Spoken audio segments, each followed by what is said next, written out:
अनेक काम आहेत, पण एवढे शारीरिक श्रम तुम्ही निश्चित करा की दिवसातून एकदा तरी काम निघालं पाहिजे. आजकाल काय झालं, प्रत्येक घरामध्ये एक किंवा दोन मुलं असतात, एक मुलगा एक मुलगी असेल. घरामध्ये ते लाडाकोडात वाढलेले असतात, त्यांना काम करण्याची आवड नसते किंवा काम करण्याची सवय नसते किंवा काम करण्याची लाज वाटते. आणि त्यामुळे त्यांच्यासाठी सुद्धा एक माझं सांगणं आहे, तुम्ही गरीब असा श्रीमंत असा, तुम्हाला शारीरिकदृष्ट्या सक्षम व्हावंच लागेल. आणि शारीरिकदृष्ट्या सक्षम होण्यासाठी तुम्ही लाडाकोडात वाढलेला असा, तुम्हाला काम करण्याची आवड नसू द्या किंवा सवय नसू द्या किंवा लाज वाटू द्या, पण तुम्हाला शारीरिक कसरत ही करावीच लागेल. तुम्हाला काहीच काम नसेल तरी तुम्हाला सांगतो, सकाळी लवकर उठा, रनिंग करा, जॉगिंग करा, सायकलिंग करा, स्विमिंग करा, व्यायाम करा, योगासने करा, प्राणायाम करा. त्यातून तुमच्या शारीरिक क्षमता विकसित. दिवसातून एकदा तरी शरीरातून घाम निथळेल एवढे शारीरिक श्रम प्रत्येकाने केले पाहिजे. त्यातून तुमच्या शारीरिक क्षमता विकसित. आणि ते रोज केले पाहिजे. एक दिवस केलं आणि दुसरे सोडून दिला असं नाही. मानसिक दृष्ट्या सक्षम होण्यासाठी आपल्या मनावरती, आपल्या इंद्रियांवरती आणि सर्वात महत्वाचं आपल्या विकारांवरती ताबा असला पाहिजे. विकार कोणते थोडक्यात सांगतो, काम, कामना, इच्छा, क्रोध, लोभ, मोह, मत्सर, द्वेष, आळस, नैराश्य, उदासी या विकारांना मनातून हद्दपार करा. नेहमी आनंदी राहा, उत्साही राहा, कार्यतत्पर राहा, स्वतःला सकारात्मक ठेवा, चांगल्या विचारांमध्ये व्यस्त राहा किंवा चांगल्या विचारांना आत्मसात करा. त्या विचारांना कृतीत आणा, आचरणात आणा. त्यातून तुमचा भविष्यकाळ उज्ज्वल होईल. आणि ईश्वराने आपल्या सर्वांना उदंड आयुष्य दिलेलं आहे, पण या संपूर्ण आयुष्यातला फक्त एकच क्षण आपल्या हातामध्ये आहे. कोणता सांगता येईल? एकच क्षण आपल्या हातात दिलेला आहे परमेश्वराने. पूर्ण आयुष्य त्याच्या हातात आहे. तो एक क्षण कोणता आहे ओळखताय? Present moment is the most important moment of present moment is the most important moment in our life. वर्तमानातला एक क्षण. गेला तो भूतकाळ, इतिहास जमा झाला, येणारा भविष्यकाळ आपल्याला माहिती नाही, पण तो वर्तमानातला जो एक क्षण आहे, हा प्रत्येक क्षण तुम्ही कसा विचार करतात, त्या विचाराला कसं कृतीत आणतात, त्या विचाराला कसं आचरणात आणतात, त्यावर तुमचा भविष्यकाळ अवलंबून आहे. त्यामुळे नेहमी तुम्हाला सांगणं हेच आहे की चांगले विचार आत्मसात करा, त्यांना अंकुरित करा, कृतीत आणा, आचरणात आणा. त्यातून तुमचा भविष्यकाळ उज्ज्वल होईल. आणि बौद्धिकदृष्ट्या सक्षम होण्यासाठीच आपण बालपणापासून शिक्षण घेत आलात. या ठिकाणी जर तुम्ही हाताला काम आणि बुद्धीला चालना देणारे शिक्षण घेत आहात, व्यवसाय शिक्षण घेत आहात, या शिक्षणातून तुम्हाला तुमची बुद्धी तर विकसित होईलच, पण तो उदरनिर्वाहाचं साधन जे स्किल आहे ते स्किल तुमचं डेव्हलप होणार आहे. तर ते शिक्षण घेत असताना ज्यावेळेस शिक्षक किंवा निर्देशक आपल्याला शिकवत असतात, त्यावेळेस विवेकानंदांनी सांगितल्याप्रमाणे एका वेळेस आपल्या मनामध्ये एकच विचार चालू असला पाहिजे. ज्यावेळेस शिक्षक शिकवतात त्यावेळेस एकाग्रतेने ते काय समजून सांगतायत ते समजून घेणं महत्वाचं आहे. त्यावेळेस मनामध्ये इतर विचार येता कामा नये. त्यातून तुमच्या बौद्धिक क्षमता विकसित होतील.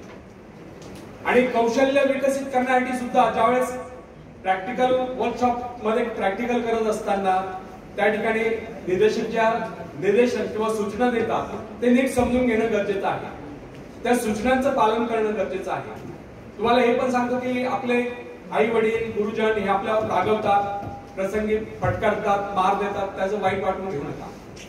कारण आपल्या उज्ज्वल भवितव्यासाठी आपले आई वडील आणि गुरुजन हे सतत परिश्रम करत असतात. ही गोष्ट कधीच विसरू नका. तर त्या दृष्टीने कोणी रागावलं, संतापलं तर संताप येऊन द्यायचा नाही. 1 ते 100 अंक मोजा पाहिजे. तर आपल्याला अशा पद्धतीने शारीरिक, मानसिक आणि बौद्धिक दृष्ट्या सक्षम व्हायचंय. जेव्हा तुम्ही शारीरिक, मानसिक आणि बौद्धिक दृष्ट्या सक्षम व्हाल तेव्हाच खऱ्या अर्थाने विवेकानंदांचे युवकांबद्दलचे जे स्वप्न आहे ते साकार होतील. तेव्हाच भारत आत्मनिर्भर बनेल आणि तेव्हाच भारताला विश्व राष्ट्र होण्याची संधी उपलब्ध होईल. तर त्या दृष्टीने आजपासून एक प्रतिज्ञा करा की मी म्हणजे काम करताना अंग चोरणार नाही, अंग झोकून काम करेन. मित्रांनो, आपल्या महाराष्ट्राचं नाव बदनाम झालेलं आहे ते यासाठी की मराठी माणूस काम करताना अंग चोरतो. तो म्हणजे मन लावून काम करत नाही किंवा अंग झोकून काम करत नाही. तो काम करताना आळशीपणा करतो, टाळमटाळ करतो किंवा अंग चोरतो. तर हा कलंक पुसण्यासाठी माझी तुम्हाला विनंती आहे की अंग झोकून काम करायची सवय लावा, पडेल ते काम करायची सवय लावा. आज काय झालंय, परप्रांतीय येतात, 10 बाय 10च्या खोलीमध्ये 10 लोक राहतात, वडापाव खातात आणि 2 पैसे वाचून ते छोटासा उद्योग सुरू करतात आणि मोठे उद्योजक होतात.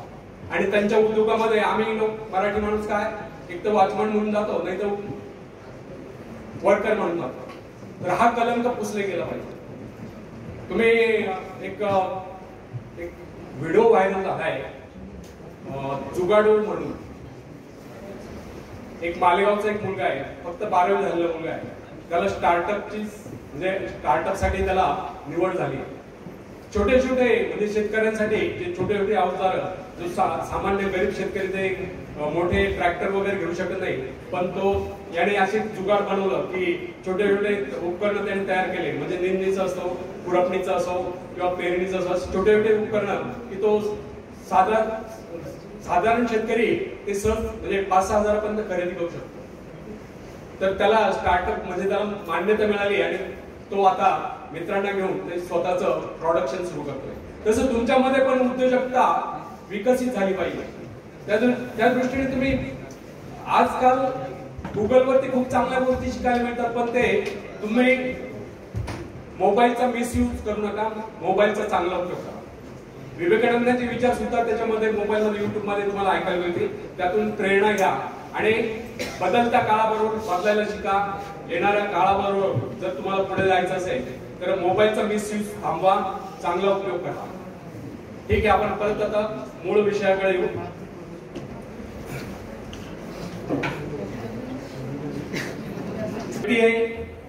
जिसके शरीर में स्वच्छ रक्त संचार हो रहा है, जिसके चौड़े कंधे हैं, सुंदर मजबूत 2 हाथ है, जिसका वजन भी अच्छा है, जो सभी अंगों से युक्त तथा शरीर से चुस्त मस्त है, ऐसा व्यक्ति अगर दूसरों से सहायता मांगता है तो आप उसे क्या कहेंगे, उसके बारे में क्या सोचेंगे? अवश्य वह सर्वांग संपन्न होकर भी अपंग कहलाएगा. आप ऐसे अपंग मत बनिए, आप सामर्थ्यवान बनकर दिखाइए. आप ऐसे बनकर दिखाइए कि लोग आपसे सहायता पाने की चेष्टा करें. क्या आपको पता है कि आप जिन लोगों को जानते हैं उनमें बहुत से ऐसे हैं जिन्हें किसी दूसरों से सहायता की प्रतीक्षा है. सही बात तो यह है कि उनमें से बहुत से लोगों को इस बात का भी पता नहीं कि उन्हें जो सहायता चाहिए वो कहां से मिलने वाली है. फिर भी वे इंतजार करते और सोचते रहते कि बस अब उनका काम बनने वाला है, उन्नति के द्वार खुलने वाले, कोई उनकी मदद के लिए आएगा और उनके सारे कष्ट दूर हो जाएंगे. क्या ऐसा संभव है? वास्तव में कोई किसी की सहायता करता है? ऐसे सोचने वालों ने अपने गिरेबान में झांक कर देखना चाहिए. क्या उन्होंने किसी दूसरों की कितनी सहायता की, उन्होंने आज तक किसकी कितनी मदद की है? क्या कोई ऐसा व्यक्ति है जो कहे कि उन्होंने उसे सहायता की थी इसलिए वो आज उन्नति की चोटी पर है? फ्रेंड्स, यदि आपने या उन्होंने किसी दूसरों की सहायता नहीं की तो फिर किसी दूसरों से सहायता की प्रतीक्षा क्यों? ऐसे लोग केवल अपने भूल के कारण आगे बढ़ने से रह जाते हैं.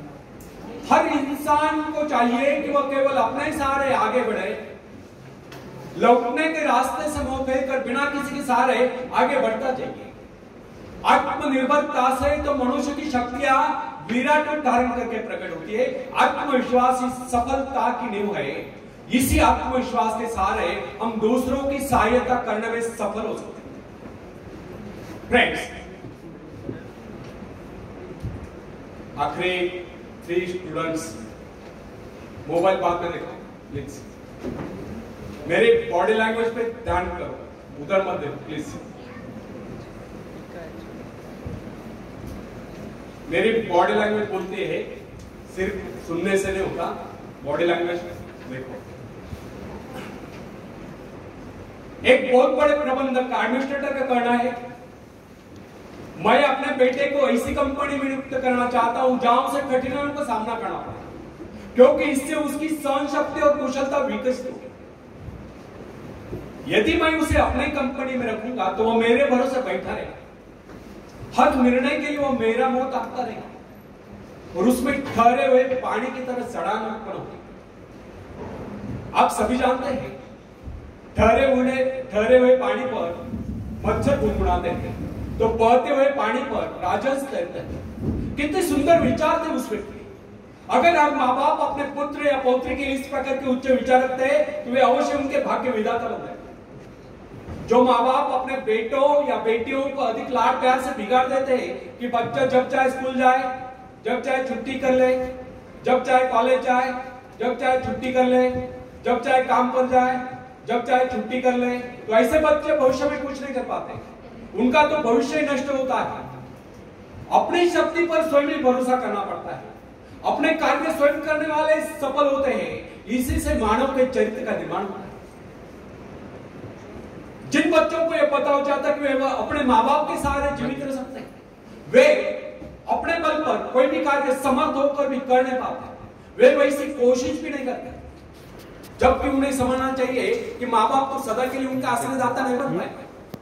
एक दिन तो ऐसा आने वाला है जब उन्हें अलग अलग जीवन बिताना ही पड़ेगा। तब ऐसे लोगों को भयंकर मुश्किलों का सामना करना पड़ता है। इसलिए फ्रेंड्स, यदि आरंभ से अपने कार्य स्वयं करने की आदत डाली जाए तो यह आदत आपके भविष्य के लिए बहुत ही लाभकारी सिद्ध होगी। जब चाहे इस शक्ति के सहारे आप जमीन पर पांव टिकाकर आगे बढ़ सकते हैं। सफल वही होता है जो अपनी शक्ति पर भरोसा करता है। अपने काम स्वयं करने वाले सफल होते हैं। दूसरों के सहारे आगे बढ़ने वाले अक्सर भंवर में नाव की पतवार आपके हाथ में नहीं, वो नाव आपको पार करा दे, इस बात की क्या ज्ञान है। आपका जीवन तो उसके हाथ में है जिसके हाथ में नाव की पतवार हो। वो चाहे तो आपको डुबो दे, चाहे पार कर दे। नेक्स्ट, जब नदी में बाढ़ आती है तब जो साहसी है, जिसे अपनी शक्तियों पर पूरा विश्वास है, वह तो तैरकर उस पार चला जाएगा।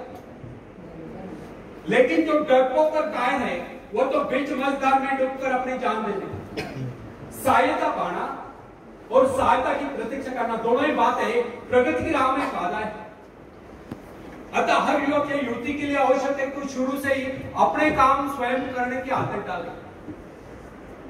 अपने माँ बाप आदि लोगों की शक्ति से विश्वास हटाकर केवल अपनी शक्ति के बल पर आगे बढ़ने की कोशिश करें। जिस क्षण आप बाहरी सहायता लेना बंद कर देंगे, उसी क्षण आपके भीतर आत्मनिर्भरता का अंकुर फूटते हुए महसूस होगा।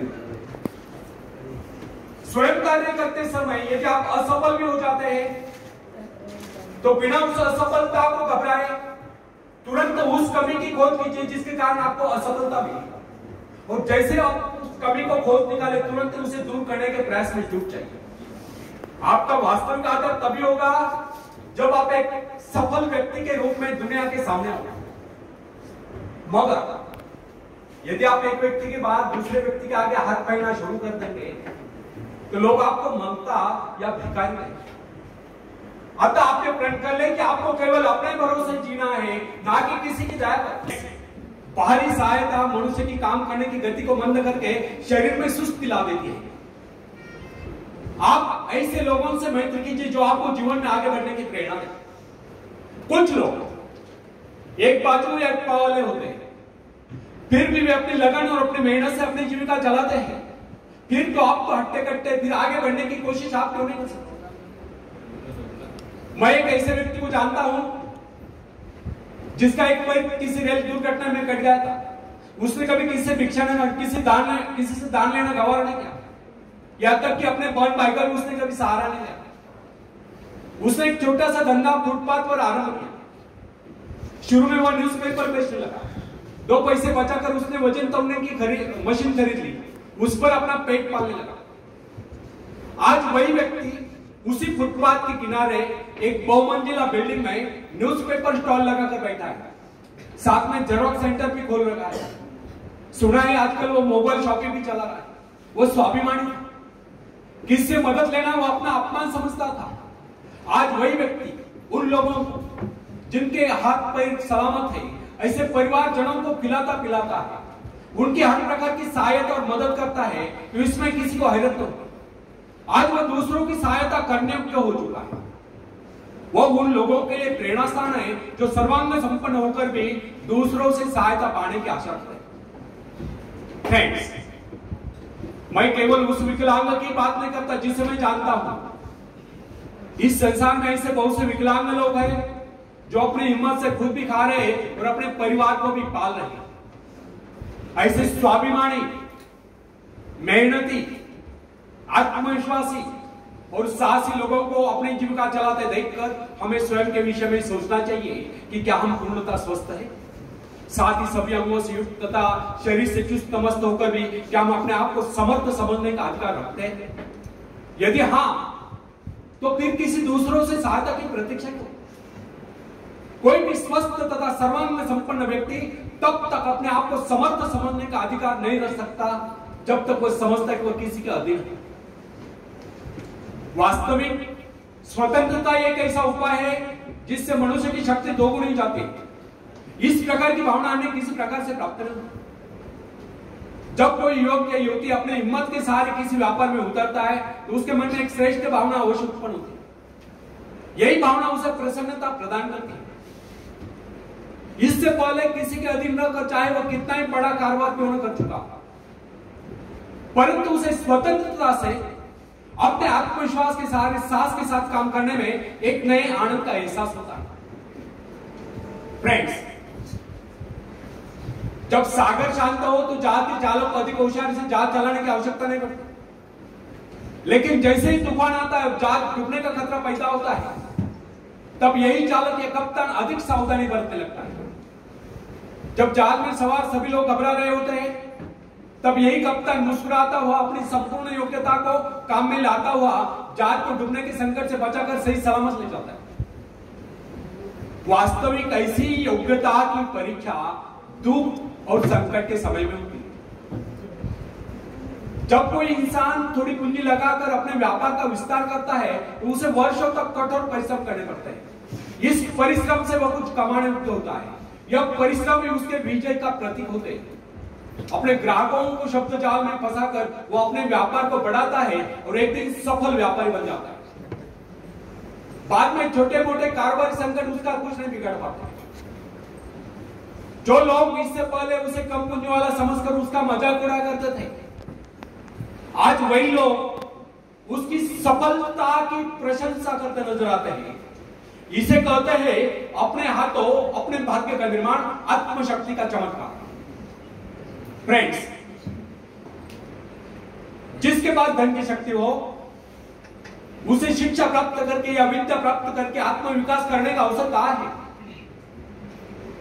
वह तो धन की शक्ति पर निर्भर होकर यह सोचता रहता, मैं चाहूं तो विद्वानों को खरीद सकता हूं। लेकिन फ्रेंड्स, जो विद्या प्राप्त करना सबसे जरूरी समझता है वह रात रात भर अध्ययन करता रहता है, क्योंकि उसे पता है कि उसका कोई सहारा नहीं है। सहारा बनेगा तो वह उसका अपना स्वयं का ज्ञान। जिस आदमी को यह पता हो जाता है कि उसे बाहरी सहायता मिलना बंद हो गया है, वो या तो अपने पांव पर खड़ा हो जाएगा, गिर जाएगा। वास्तविक उस समय उसे बहुत ही कठोर परिश्रम की आवश्यकता महसूस होती है। असफलता के कलम से बचने के लिए अपने व्यक्तित्व की रक्षा करनी चाहिए। ऐसे लोग अपने आत्मविश्वास की शक्ति के बल पर दिन रात कड़ी मेहनत करते हैं और सफल हो जाते हैं। फ्रेंड्स, जब मनुष्य पर संकट की घड़ी आ जाती है, जब वह किसी भी तरह से अपनी जीविका चलाने में असमर्थ हो जाता है, तब कोई विरला होता है जो सफलता प्राप्ति के लिए खून पसीना एक कर देता है ताकि उसे असफलता का मोह न देखना पड़े। संकट काल में ही तो मनुष्य की बुद्धि का पता चलता है। कई बार ऐसे अवसर पर ऐसी सफलता मिलती है जिसकी मनुष्य ने सपने में भी आशा नहीं की। वो स्वयं सोचने लगता है कि मुझे इतनी सफलता कैसे मिली। वास्तविक ऐसी शक्ति हर इंसान के भीतर छुपी होती है, परंतु वो उसे पहचान नहीं पाता है। जैसे वह संकटों से गिर जाता है, वैसी शक्ति बाहर निकलकर उसकी सहायता करने आ जाती है। जो काम इससे पहले वह संभव समझ रहा था, वही काम पूरे होने लगते हैं। इसका कारण यह है,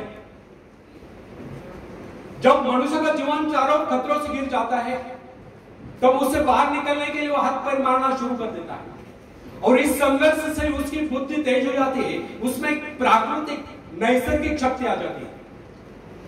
फ्रेंड्स, अपनी जरूरतों की पूर्ति के लिए संघर्ष करना हम सभी का कर्तव्य है। संघर्ष से तो हमें सफलता मिलती है।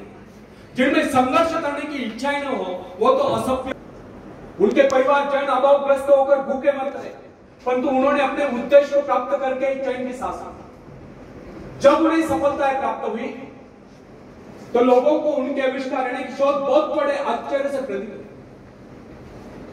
फ्रेंड्स, आवश्यकता ही आविष्कार की जर्नी, शोध की जर्नी है। यह जरूरत का ही कमाल है